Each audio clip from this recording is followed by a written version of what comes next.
Let's get it, man. You finna get into this DC Sniper documentary. I really don't know what all went on. I just basically know a grown ass nigga manipulated a 17-year-old to shit basically turn into a damn serial killer. And they was just riding around America just knocking motherfuckers off. No matter who it was, they were knocking everybody off, nigga. Women, children, black, white, African American. I say African American.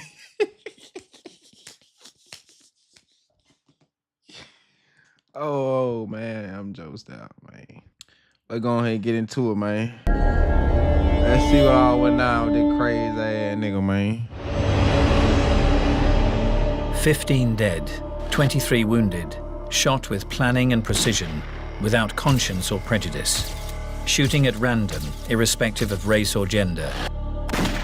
Their victims were young, old, black, white, male, female. The Washington snipers were 41-year-old John Allen Muhammad and his 17-year-old accomplice Lee Boyd Malvo. If their paths had never crossed, would they have murdered so many, or were they born to kill?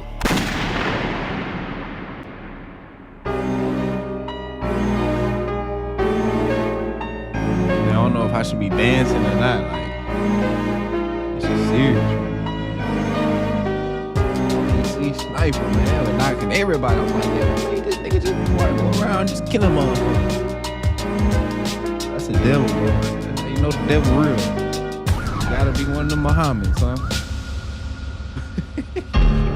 October 2002, ordinary Americans feared for their lives, too frightened to put petrol in their cars or let their children play outdoors. For 23 horrific days, a series of random sniper killings terrorized Washington, D.C. A walk down the high street would be a gamble with life and death. These two individuals were cold-blooded murderers. They didn't care about who they killed. No one really expected that it would be a man and a boy working together as a sniper team. Well, I think people began to be scared when they realized that the shootings were random. You had to come to grips with the fact that there could be somebody pointing a gun at you as you sat in your car. They were just picking people at random. If you were... I ain't trying to be racist, you know what I'm saying? I'm just being honest.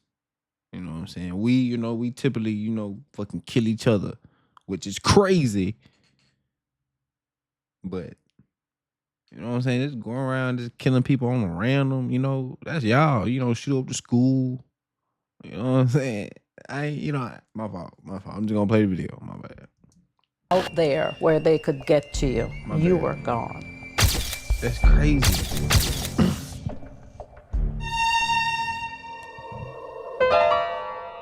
Lee Malvo was born in Kingston, Jamaica on February the 18th, 1985, to Una James and Leslie Malvo.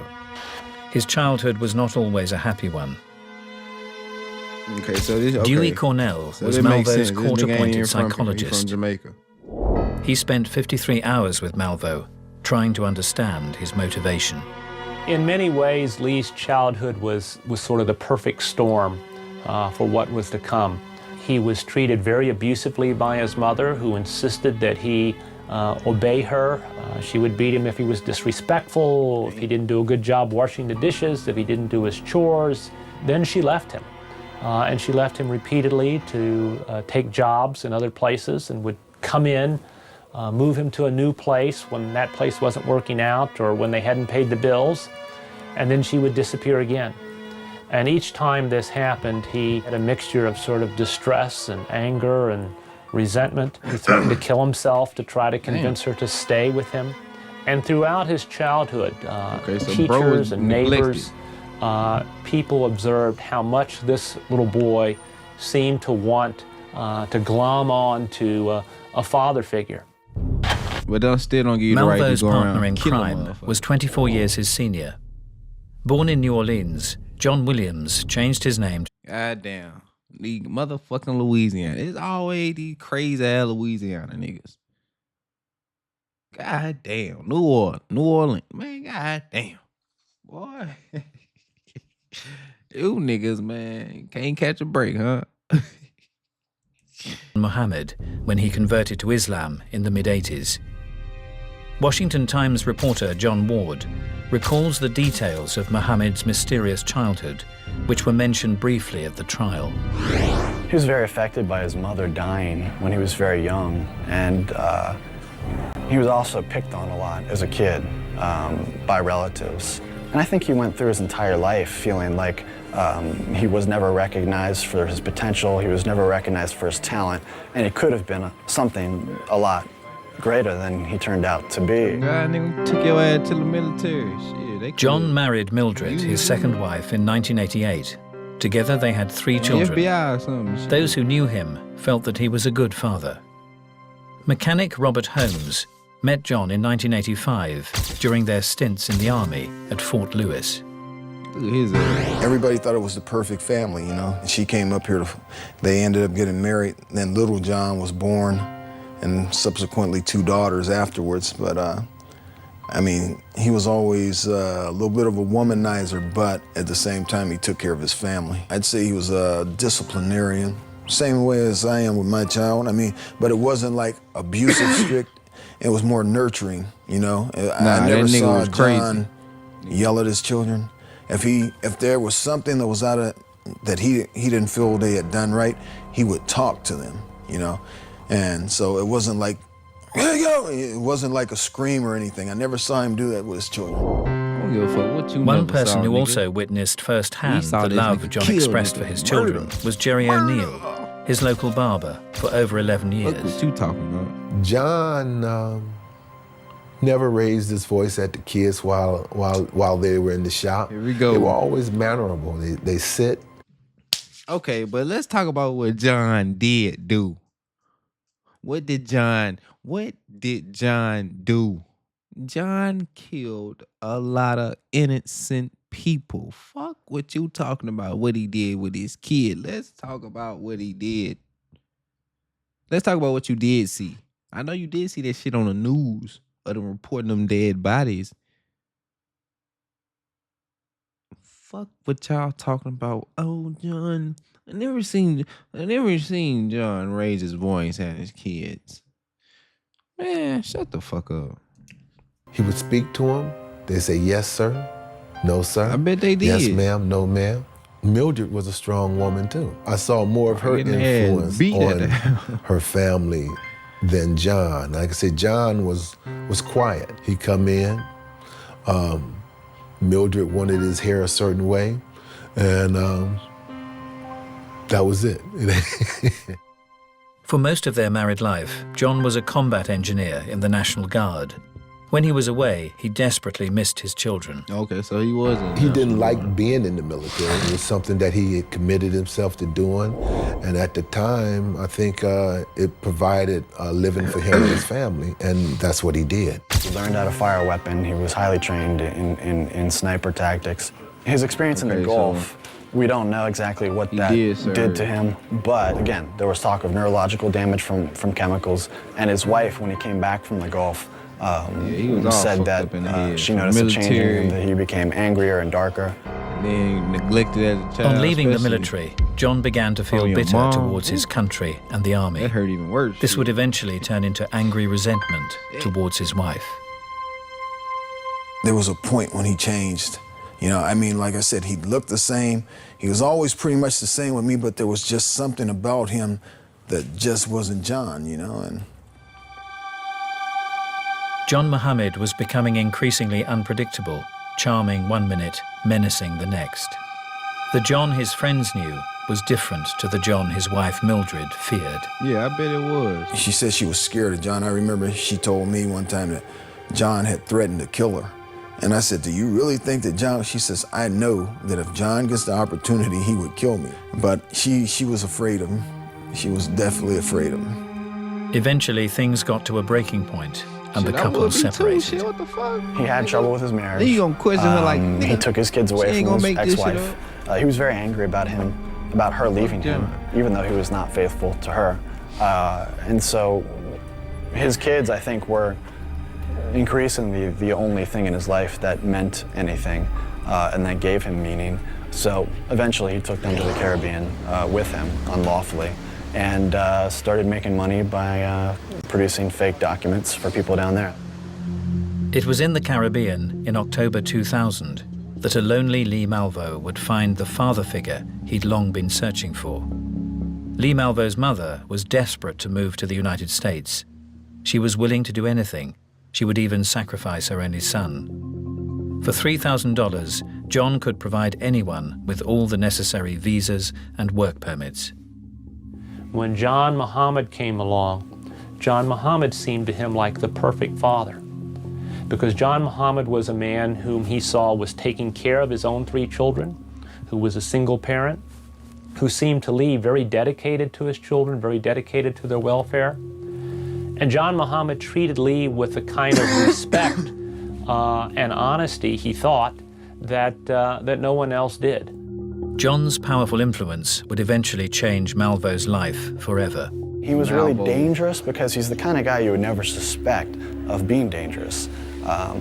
And he would lull you into a sense of putting your guard down, and that's when he would probably strike.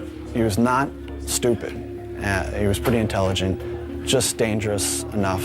He knew enough to be dangerous to somebody impressionable like Lee. While John was in the Caribbean, Mildred was back in the States, frantically trying to track down her missing children.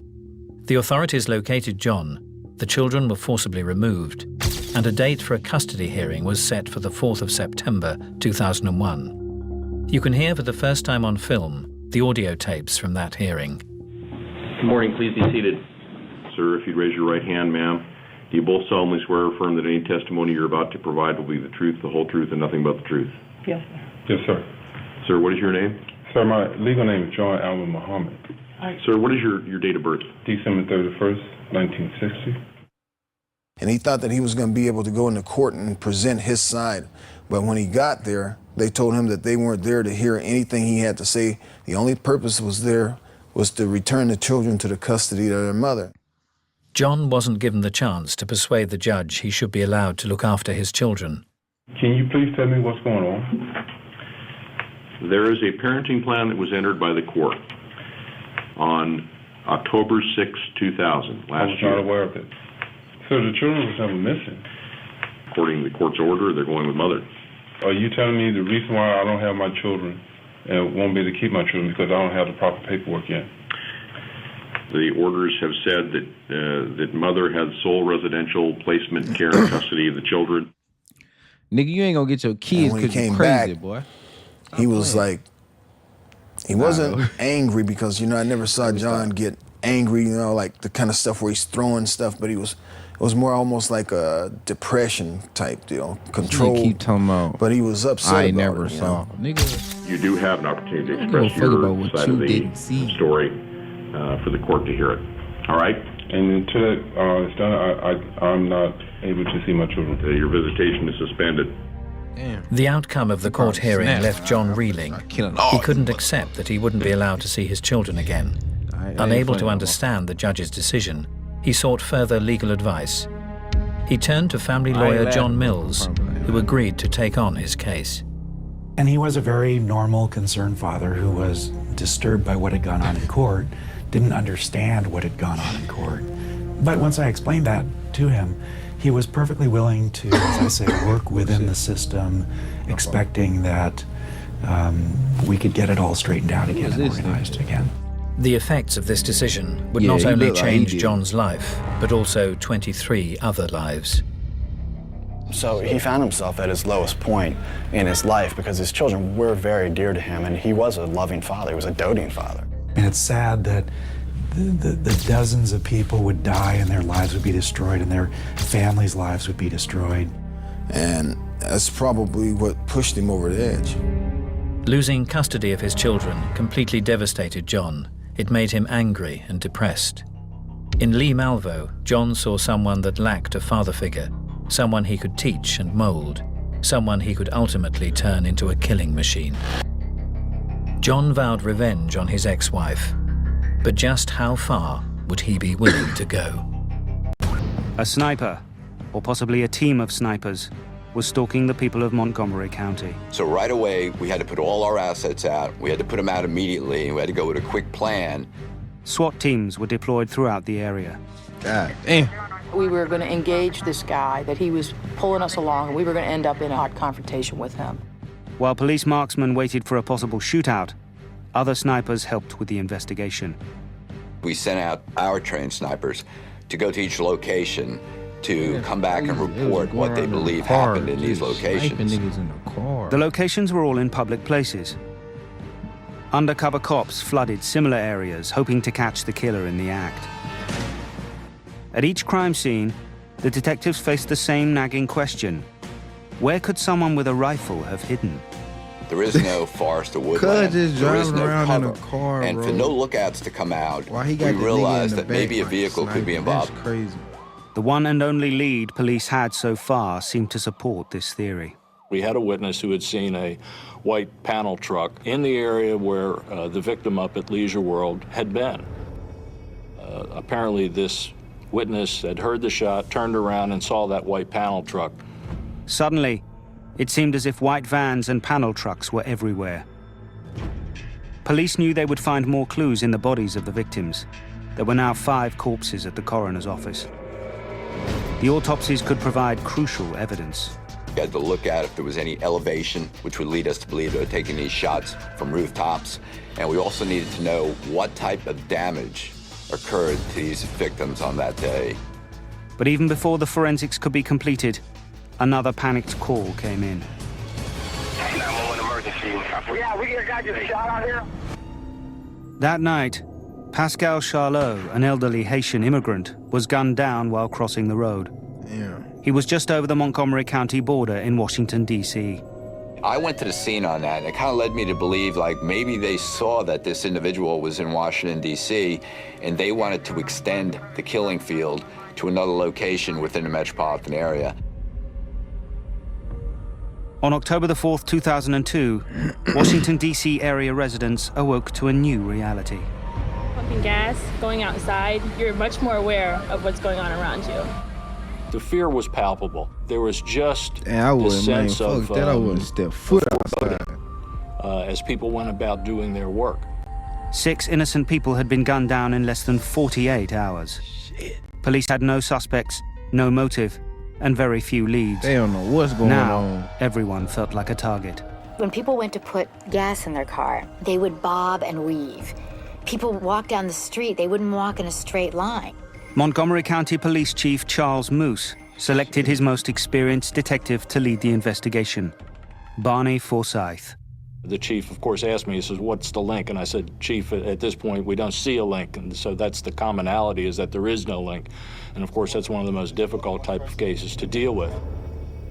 Chief Moose made an early decision to deal with the crisis by presenting as much information as possible to the public.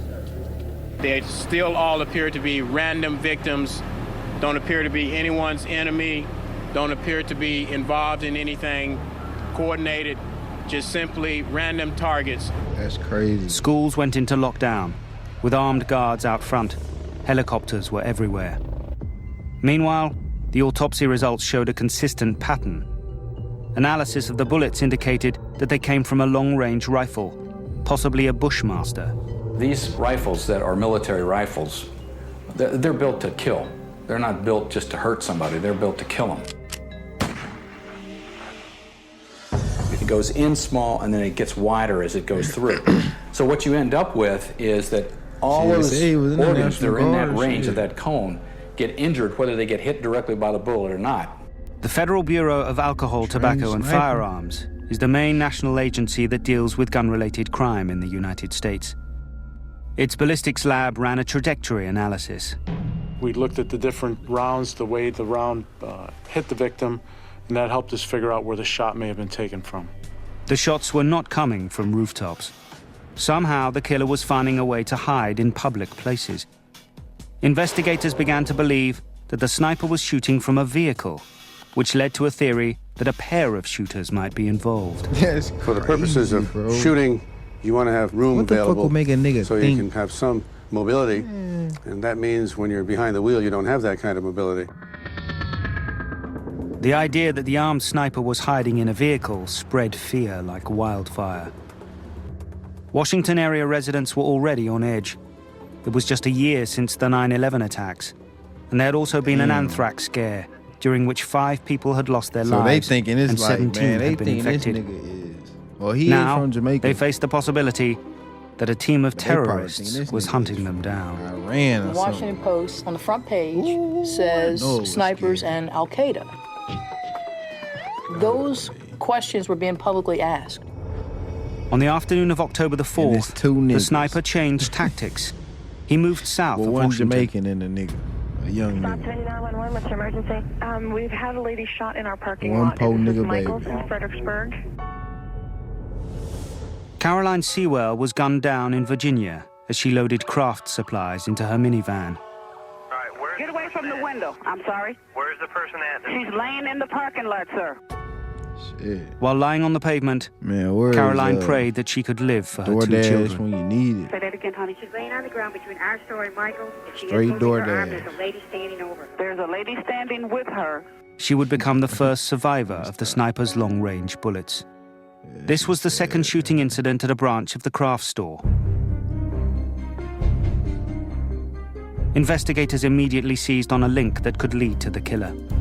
So we looked at disgruntled employees, people that maybe had been terminated, some connection between the Michaels in Maryland and the Michaels in Fredericksburg. Of course, nothing was really developed. There was nothing there. There was so little, in fact, at every crime scene. After each killing, the gunman vanished into thin air. Shit. Detectives were mystified. We had no physical description. We had no good eyewitnesses. How do you draw up a plan to find a ghost? In a desperate move, Police Chief Moose asked the public for help. We're still convinced that people have seen something. We Fuck want to y'all talk want to us to them. do, We shit. want to follow up. A tip line was immediately overwhelmed by callers who were sure they knew the sniper. We had over 100,000 tips come in to the tip line, I which bet is y'all did. astronomical. Detectives began working around the clock to follow every worthwhile lead. The fuck? Meanwhile, Assistant Chief Drew Tracy scrutinized the sniper's every move in search of a pattern. I want to know They were who close to ideal major was it. roadways. Who We ideal realized was there were it? strip Who malls, need help? and we realized that certain stores were Obviously, you consistent at motherfuckers these need help. places. We also realized that they knew the traffic patterns in the area of Montgomery County. Rather than get stuck in heavy southbound Put my traffic, life on the line? the killer, or killers, traveled north after a morning shooting. They went to the path of least resistance. Based on those movements, police devised a scheme to trap the sniper. It was called the Concentric Circle Plan. An immediate response team would be ready to deploy within 1 minute of an emergency call. If we got the information within a minute, the most they could have gone was a half mile to a mile, whether it was on foot or in a vehicle. Police teams would then create a trap consisting of a series of widening circles around the area. And our goal was to be on scene within 2 to 3 minutes immediately after receiving information. And basically, we would try to roadblock every one of these locations with a uniform presence. We would flood internally with plainclothes operatives. Roadblocks began to spring up everywhere. We needed to lock them into a certain location. Police searched white vans and every other suspicious vehicle.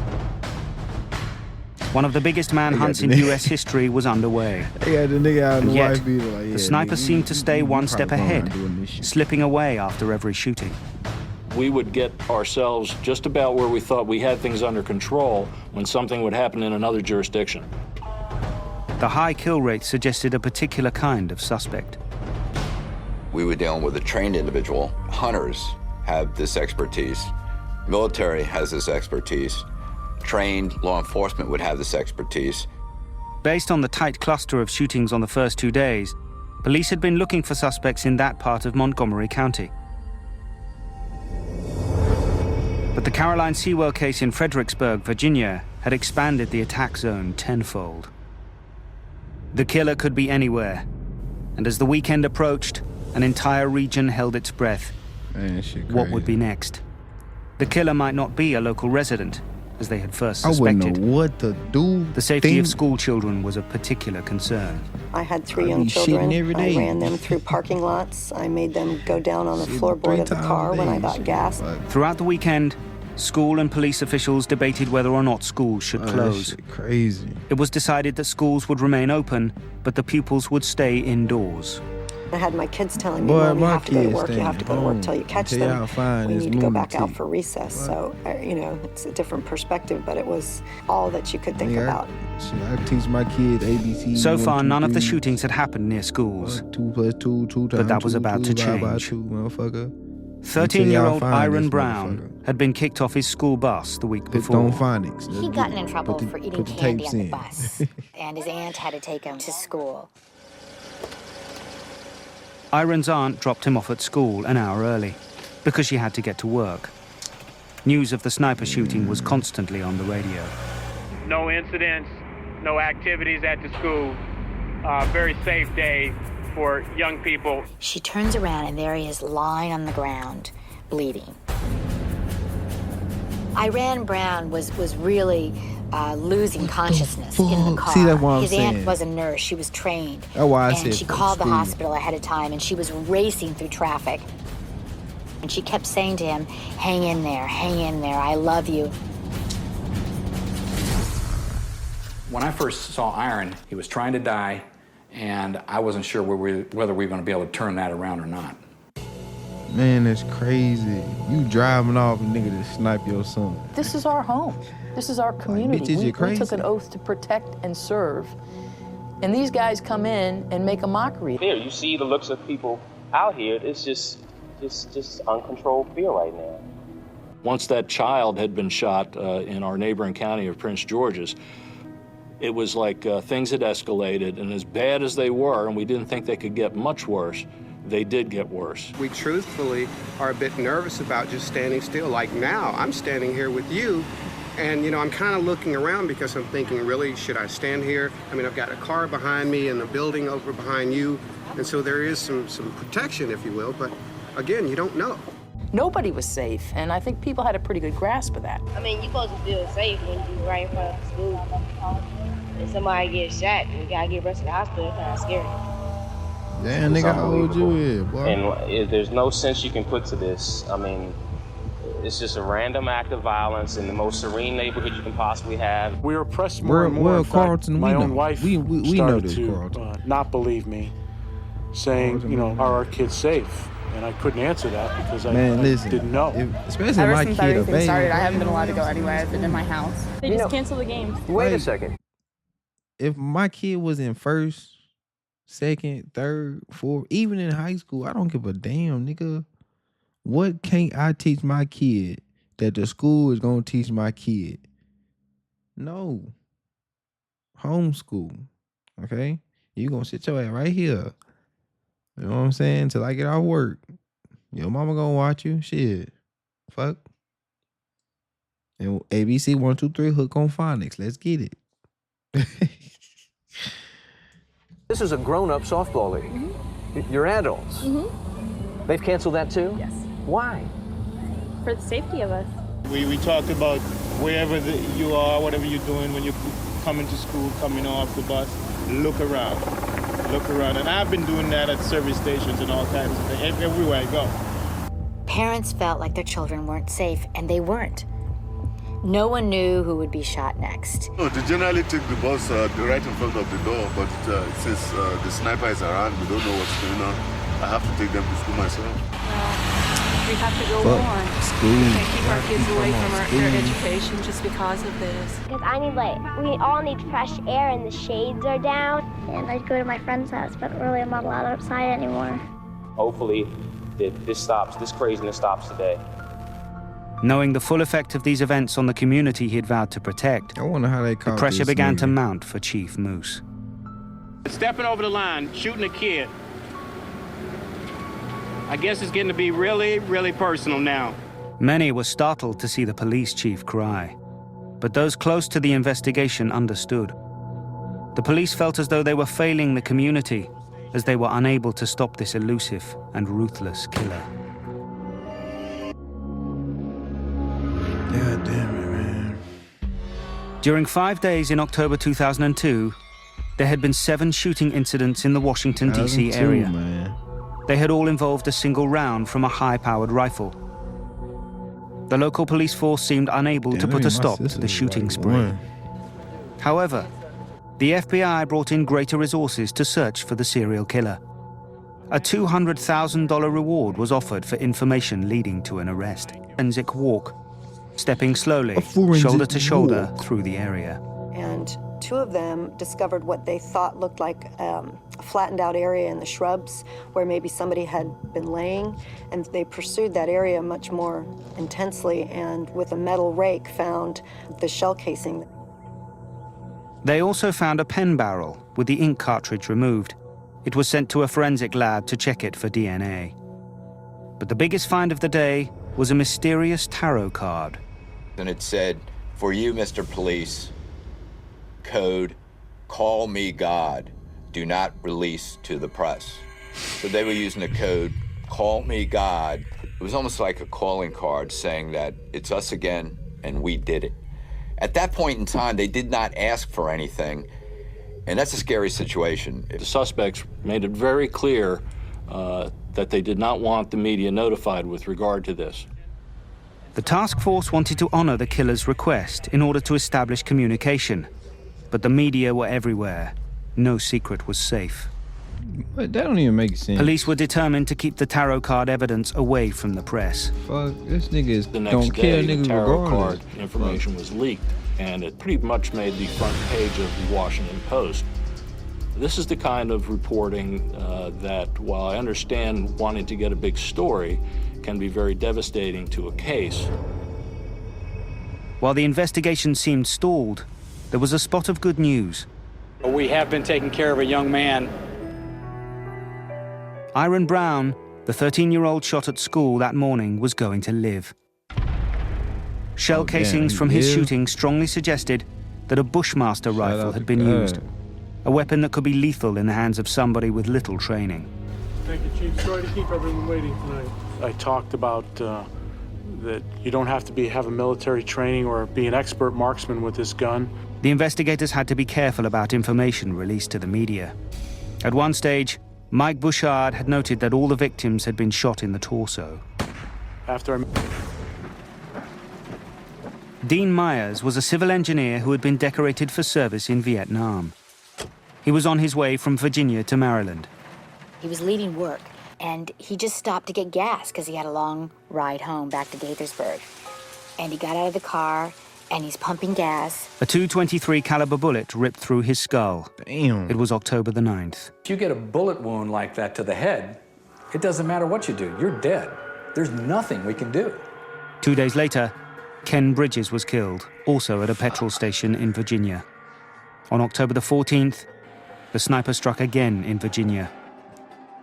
Ted and Linda Franklin had just bought some shelves and were loading them into their vehicle. When Ted moved towards the front of the vehicle to adjust a seat, Linda walked to the rear. She was standing still when the fatal bullet hit. Fuck. There was another shot to the head. Bro, this is crazy. The right side of Linda Franklin's head was completely blown off. This nigga is insane. She was the 11th victim of the DC sniper. 11. And we felt with each new one that we weren't being successful at doing our job and protecting this community. 11. But at this shooting, a witness came forward. Now, that was the first good information we had of a possible suspect, as well as a good descriptor of a vehicle. Sort of a cream or white in color Chevy van. Matthew Dowdy said he was walking out of the hardware store when he saw the killer. Fuck is this? A Mid-Eastern style male, complected, crouching down, taking a shot. He described a white or cream-colored van with a burnt-out rear light. An alert went out to the public. We do want people to continue to watch for things that are out of place, strange behavior. Report that. I'm pleased to say that people continue to call our tip That line. nigga sound like, There are radio more bad show? guys than there are cops, but there aren't more bad guys than there are good guys. So when you put Big the Boy good in the guys out Morning? there and you ask them to help you saying with the that right? task, I'm it's a thinking I'm force saying that all the way multiplier. wrong. And that's what we were counting on in this case. That nigga 2 sound days like, later, whoever a that detective nigga was is. I can't reviewing even- the I can't think of surveillance his tapes name from the right now. hardware store.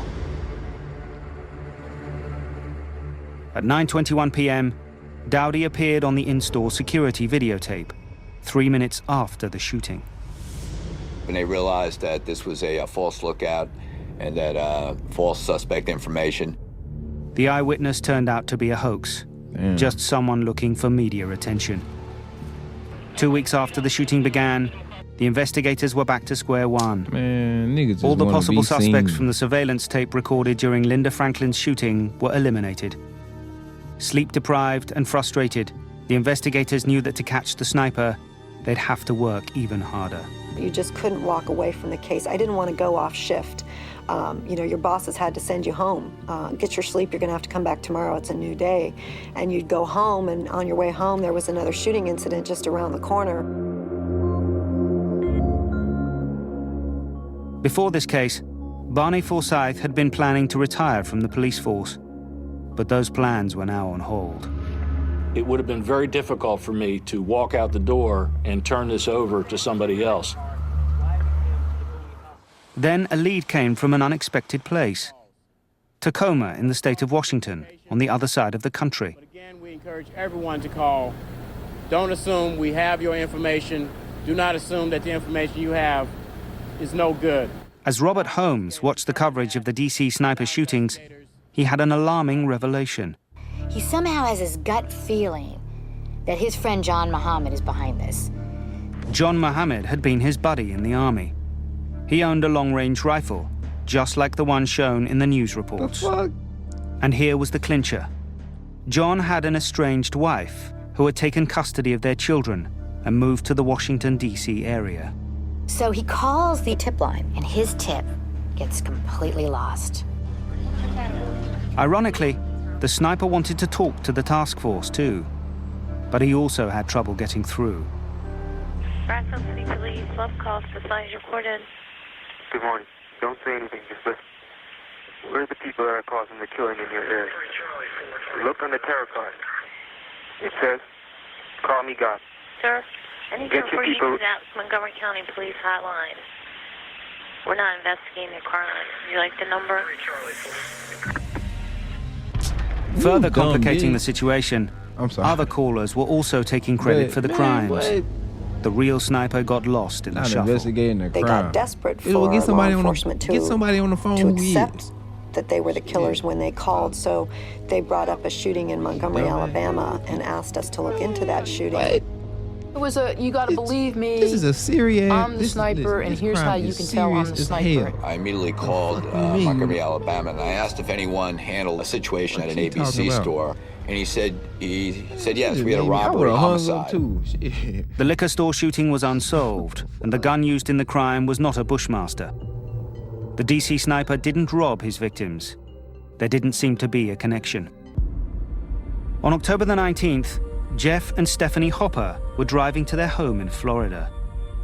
When they pulled off the interstate highway some 150 kilometers south of Washington to fill up their car and have dinner, they thought they were out of the danger zone.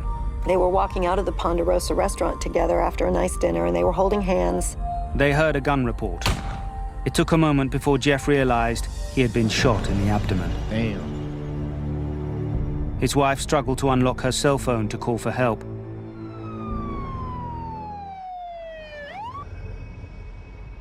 It took 5 operations over 18 days to save Jeff's life. In the woods near the restaurant, an ATF Jeff. dog found a bullet My name's casing Jeff. and a note tacked to a tree. The note was tucked inside a Ziploc bag. But the sniper left vital evidence. There was DNA on the Ziploc bag that the note was contained in. It's actually one of the ways in which law enforcement can pick up DNA is with the Ziploc mechanism that draws the DNA from the fingers as you do that. The DNA, however, didn't match anything in the FBI's national database.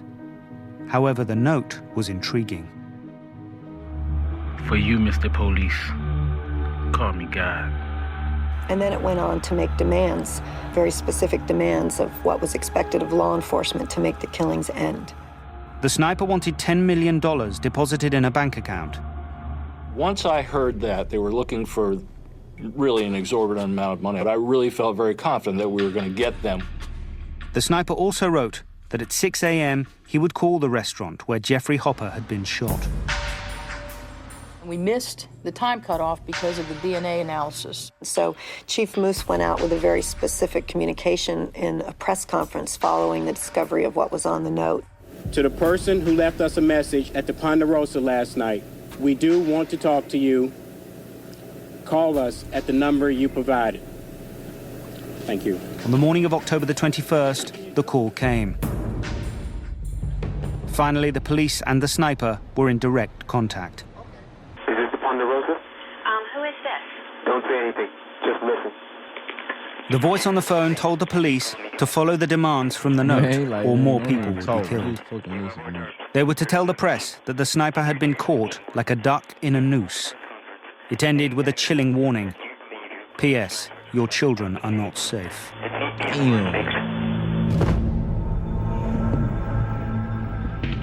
The call was tracked to a petrol station. 33 minutes later, 2 men were arrested. One was driving a white panel truck. But these men were simply 2 illegal immigrants near the phone at the wrong time. The task force regrouped and focused on the strange wording in the sniper's last message. You caught the sniper like a duck in a noose. Wrong place at the wrong time. We didn't know what that meant when we first read it. We all looked at each other cross-eyed and didn't know what those words meant. The sniper's note mentioned the Alabama shooting once again. A second call to Montgomery revealed more information. A magazine had been dropped at the crime scene. It had a fingerprint on it, but local officials said they had not processed the print. The magazine was immediately flown to Washington. And lo and behold, the fingerprint matches Lee Boyd Malvo. Lee Boyd Malvo was a 17-year-old from Jamaica. He had been fingerprinted by immigration officials in Bellingham, Washington. So that gave us basically an individual and a face to a fingerprint. Police were convinced that the teenager had an accomplice.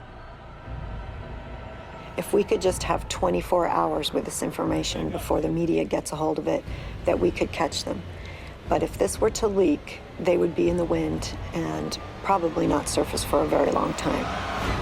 Just as police felt they were hot on their trail, the snipers struck again. They came back and they hit us once again in the heart of Montgomery County on October 22nd. Conrad Johnson, a bus driver, was the next victim. He was shot and killed as he was at the front steps of his bus, ready to do his route. At the scene, a new message had been tacked to a tree. That nigga not playing. Your incompetence has cost you another life. The police were determined to turn this incompetence into an arrest. They had a fingerprint, a photograph, and a name, Lee Boyd Malvo. He was born in Jamaica. An immigration report revealed a custody battle between his mother and a man named John Muhammad. Muhammad had helped Malvo and his mother enter the United States illegally from the Caribbean. Yeah, Biddy did. John Muhammad and Lee Malvo became friends, often passing themselves off as father and son. In Tacoma, FBI agents played the tapes of the sniper for Muhammad's friend, Robert Holmes. Hello? He was a longtime friend of John Muhammad's from the Army. They confided in each other. Who is this? Don't say anything. Just listen. Robert had called the tip line 5 days earlier, but failed to get through. He recognized the voice as Lee Malvo, a kid who hung out with Muhammad. He also gave the agents a possible motive. He knew that John Muhammad was devastated when he lost his children to Mildred. Mildred was John Muhammad's ex-wife. When Muhammad had threatened to kill her, she moved to the Washington, D.C. area with their children. Damn. Robert Holmes led the agents to a tree stump in his backyard that Malvo and Muhammad had used for target practice. Back in Maryland, the task force was closing in on their suspects. We ended up getting the tag number, which was a New Jersey plate, description of the vehicle listed to Mr. Muhammad. We knew we were looking for a blue Chevy Caprice with New Jersey tags, and we realized we were looking for at least 2 or more individuals. We're keeping our fingers crossed that this is the right thing. Whitney Donahue repaired industrial refrigerators for a living. He had been working late on October the 24th in Virginia. At about 11:30, I decided to go home. Like I got my van started on the Route 66. Home was a couple of long, dark hours away. To stay awake, he turned on the radio. We are looking for a blue Chevy Caprice with New Jersey tags NDA. Whitney had owned a Chevy Caprice, so he knew exactly what he was looking for. I started scanning the cars as I went in towards the Beltway. And then I got on Route 70 and decided to stop at the rest area on South Mountain. And as I turned in, I seen the Caprice. It was dark blue. And then as I came on in, I could see the front tag, and it was what I'd written down, and I pulled in right directly across in front of them, picked up my cell phone, and called 911. The noose was about to tighten around the necks of what were now a pair of sitting ducks. Man, they caught him right there? Through good police work, some lucky breaks, and a tip from an observant member of the public, the task force hunting the DC sniper were about to make the arrest. No way they caught them niggas. This would end a 21-day reign of terror. Tactical teams prepared for a shootout. These are the same individuals who trained together and worked together for the prior 2.5 to 3 weeks. They planned the takedown, they got in the wood line, and they executed. That's how they caught them niggas? I remember looking down at Malvo and seeing beads of sweat on his forehead, and this is October, it was cool, and he didn't say a word. And I looked down, walked over to John Muhammad, and I saw his face. He was angry. It was a quick operation, and everybody knew we had them, and everybody was relieved, and everybody was glad it was over. I was extremely tired, both physically and psychologically. But as exhausted as he was, there was one thing Barney Forsyth had to do. I stopped actually by the school where my wife, Marsha, works. I called her out of her classroom and put my arms around her. And I said, we got him. And I said, you can't tell anybody right now because it hadn't been released, but we got him. Good police work. That's some good ass police work. Them niggas was on a fucking rampage. We are gathered to share some information with regards to a sniper situation that has been occurring in the Washington metropolitan area. At approximately 1 o'clock a.m. today, a motorist called 911 to report seeing a 1990 Chevy Caprice. And I was home at the time watching the news, and my kids were there, and they were, you know, jumping up and down. Does this mean we're going to have recess again? We can at least say that there's some family that's going to be together tonight because we've got it done. For several days, Lee Boyd Malvo remained silent. But finally, Detective June Boyle got him to talk. Would you like some juice, maybe, or some fruit, or some salad? He was hungry. He wanted a veggie burger, and that started the process. We sent out for a veggie burger, 2 of them, in fact, and some water. Once he started eating and talking, everything just flowed pretty well. Malvo told her that he would fast before killing because it improved his aim. He just was bragging about how they had planned to do 5 killings in one day. He said because he knew the police couldn't handle it. He gave details of each killing. In the Franklin shooting, he said he aimed at Ted Franklin first. And Linda Franklin moved to the back of the car. He said it only took him 2 seconds. He locked onto her and shot her. Damn. He pointed to his head, laughed about it, said it was a great shot. Malvo began to open up slowly, revealing information about his relationship with John Allen Muhammad. He referred to Muhammad as sometimes his best friend, sometimes his father, but they were very tight. Everything they did together.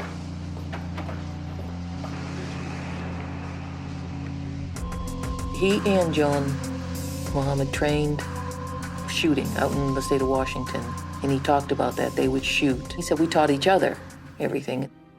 Today, many investigators believe the killing spree was a twisted plot by John Muhammad to kill his ex-wife and get his children back. I think it's very plausible that he intended to kill her and make her one of the random victims. John Muhammad had hatred. He was involved, I think when they finally put it all together at the end, there was between 24 and 26 shootings throughout this nation that were involved by both of these individuals. He taught hatred to Lee Boyd Malvo. In 2004, John Allen Muhammad was sentenced to death by a Virginia court. He is appealing that verdict. 17-year-old Lee Boyd Malvo received a life sentence. 2 years later, a Maryland court sentenced each of them to 6 consecutive life terms. Damn. God damn. Damn, that's a crazy ass story, man. Fuck.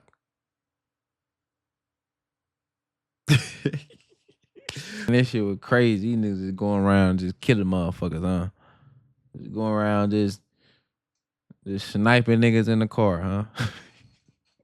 Hey, niggas crazy.